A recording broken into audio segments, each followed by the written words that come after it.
यहाँ आया हूँ तो समय बहुत कम है, प्रोटोकॉल दे दिया गया है 5 से 10 मिनट बोलने का, तो 5 से 10 मिनट में बहुत शॉर्टकट ही बताऊंगा। इसलिए अगर आए हो यहाँ तो समय निकाल करके आए हैं और उस समय का हम सदुपयोग करने के लिए आए हैं।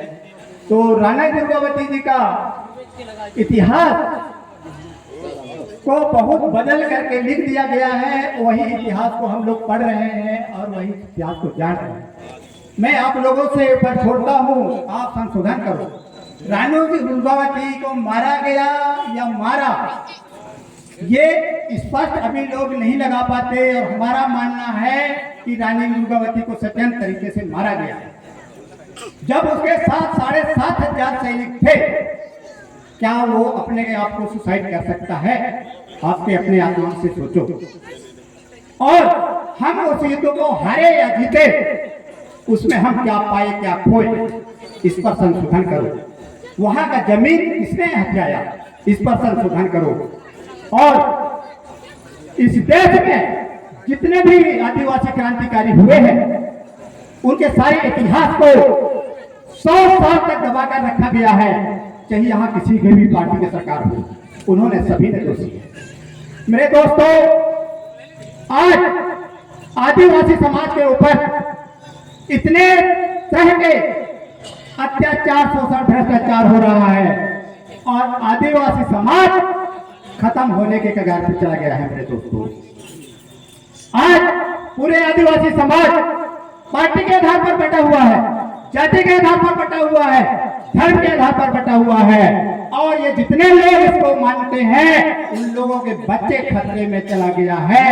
आपको अगर विश्वास नहीं होगा तो मैं बता रहा हूँ, 1993 में भारत सरकार ने संयुक्त राष्ट्र संघ में अपना हल्फनामा दायर किया है। मेरे दोस्तों, उसमें लिखा है कि भारत में आदिवासी नहीं रहता है। अब सोचो आप कहाँ जाने वाले हैं। जब आप भारत के आदिवासी नहीं हैं, तो यहाँ का नागरिकता भी नहीं है। फिर आपको आदिवासी का जो आरक्षण और सुरक्षा और प्रोटेक्शन जो मिला है, आपको कब बचा पाएगा? नहीं बचा सकता। भारत में यहाँ का राष्ट्रपति है आदिवासी। हमको भारत में राष्ट्रपति आदिवासी नहीं चाहिए, आदिवासियों का राष्ट्रपति चाहिए उसको। और मणिपुर में वहां भी राज्यपाल है आदिवासी, और मणिपुर में कितने बड़ा कांड हुआ है, पूरा देश ने उसको देखा है। वहां का राज्यपाल महिला आदिवासी है और उस महिला के सामने नंगे नाच होता है और नंगे करके उसको 100 लोग बलात्कार करते हैं और उसको गोली मार के रोड के किनारे फेंक दिया जाता है। शायद ये घटना अगर आपके साथ होगा तो आपके दिल में क्या गुजरेगा? मेरे दोस्तों, इस पर सरकार एक भी प्रतिक्रिया देने के लिए तैयार नहीं है। और पूरा आदिवासी समाज आज के डेट में कोई जाति में भी लीन है, कोई धर्म में भी लीन है, कोई पार्टी की बात करता है। अरे तुम्हारे संरक्षण और संरक्षण और प्रोटेक्शन पूरा खत्म होने के कगार पर है। आदिवासी समाज का कोड नहीं है। आप लोग धर्म में बटे हुए हो, आपका पहचान क्या है, आप क्या साबित करोगे? जब संयुक्त राष्ट्र संघ में भारत सरकार ने लिख के दे दिया, और आज तुम्हारे पास कौन सा पार्टी है, कौन सा धर्म है जिसके पास ताकत हो तो उसको बचा ले।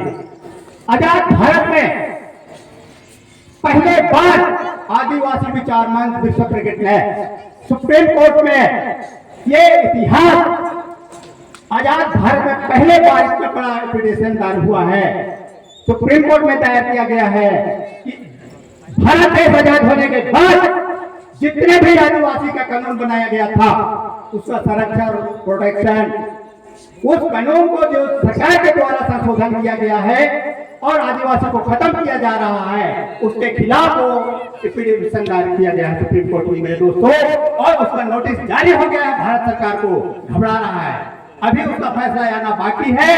अगर हम उस केस को हार जाते हैं तो आपको भारत में कोई आदिवासी सबको बचा नहीं सकता।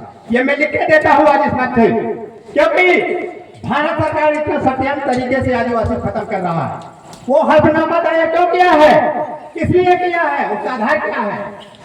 भारत में सबसे ज्यादा पहले आदिवासी मध्य प्रदेश में रहते हैं और मध्य प्रदेश में जितने भी सरकार के द्वारा शादी हुआ है, उस आदिवासी सर्टिफिकेट न देकर के उसमें हिंदू मैरिज एक्ट लिखा गया है।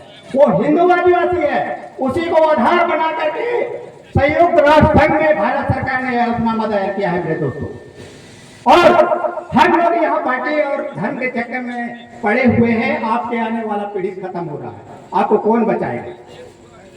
किसी में ताकत हो तो मेरे को इस मंच पे लिख के दो, अगर मैं बचा लूंगा कैसे। इस देश में संवैधानिक अधिकार है और उस संवैधानिक तरीके से लड़ा जाता है और उसी संवैधानिक अधिकार से हम लोग जो है उस केस को लड़ रहे हैं मेरे दोस्तों। और हमारे जितने भी क्रांतिकारी हैं सभी के इतिहास को छेड़छाड़ किया गया है।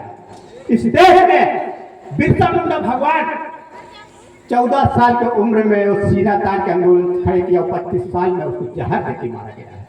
उसको फांसी की सजा सुनाया गया, लेकिन उसको जहर देके मारा गया है मेरे दोस्तों। बिरसा मुंडा एक ऐसा आंदोलन था, बहुत प्रैक्टिकल आंदोलन था। इस भारत देश के राष्ट्र निर्माण की कल्पना को जन्म दिया है।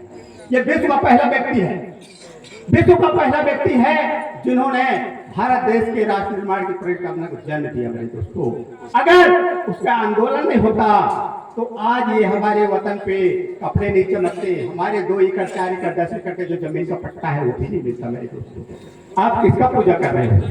आपको कुर्बान देने वाला भगवान चाहिए कि अगरबत्ती घुमाने वाला भगवान चाहिए? आप लोग फैसला कीजिए, क्योंकि आपके आने वाला बच्चा खतरे में है मेरे दोस्तों।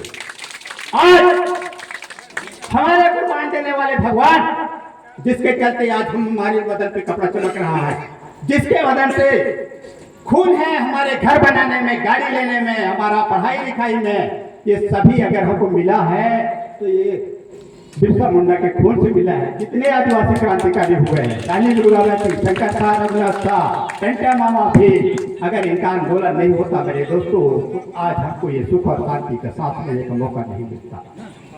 आप लोग शिक्षा की ओर लौटिए, आपका शिक्षा खत्म कर दिया गया है और शिक्षा बर्बाद चला गया है। इस देश का पूरा जल जंगल जमीन बेच दिया गया है। फॉरेस्ट एक्ट बन चुका है,